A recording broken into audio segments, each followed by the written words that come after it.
Bill, Google promises its new fiber will increase the speed of your internet. Now, the company also promotes if you get the new service, it could up your property value by thousands of dollars. New at 10, Mitch Weber looked into the company's claim and how one realtor is reacting to it.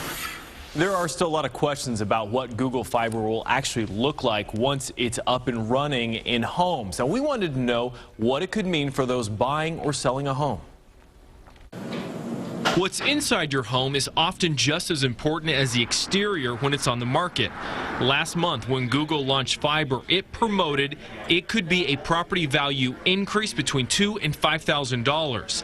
In the last 60 days, the average sales price of a house in KC-Mo was $134,000. KCK, $71,000. It'll be a nice amenity. Real estate consultant Katie Yeager with Your Future Address understands how added value can up the sales price, but she is skeptical of a fiber impact. As much as I would love to say that we're going to see prices skyrocket because Google Fiber is coming to these communities, I don't really see it being a factor that's going to make somebody come to this community just because of Google Fiber. I heard of a family moving from Colorado looking for a house that's fiber ready in Kansas City just because they want to have access to that technology. Carlos Casas, a team lead with Google Fiber, goes around to community meetings like this one Monday night at Trinity Community Church in KCK. We want people to imagine the possibilities that faster speed could mean to them. People would love that, but at the end of the day, we don't see that being a decision factor. Increasing your home's value was not the reason Dina Begeman pre-registered and put the sign in her front yard. I think initially it might, especially for the people maybe who live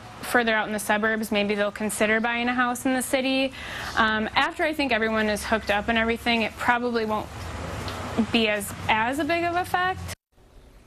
Now, Yeager also mentioned property value can always increase depending on the school district, and when schools qualify for Google Fiber, we'll just have to wait and see the effect. You have until September 9th to pre-register, or as the website states, 13 days, 2 hours, and no minutes. Mitch Weber, 41 Action News. Nice countdown. All right. So September 9th, as you heard Mitch mention, to pre-register for Google Fiber. You can check on the status of your neighborhood and find a link to pre-register right at kshb.com.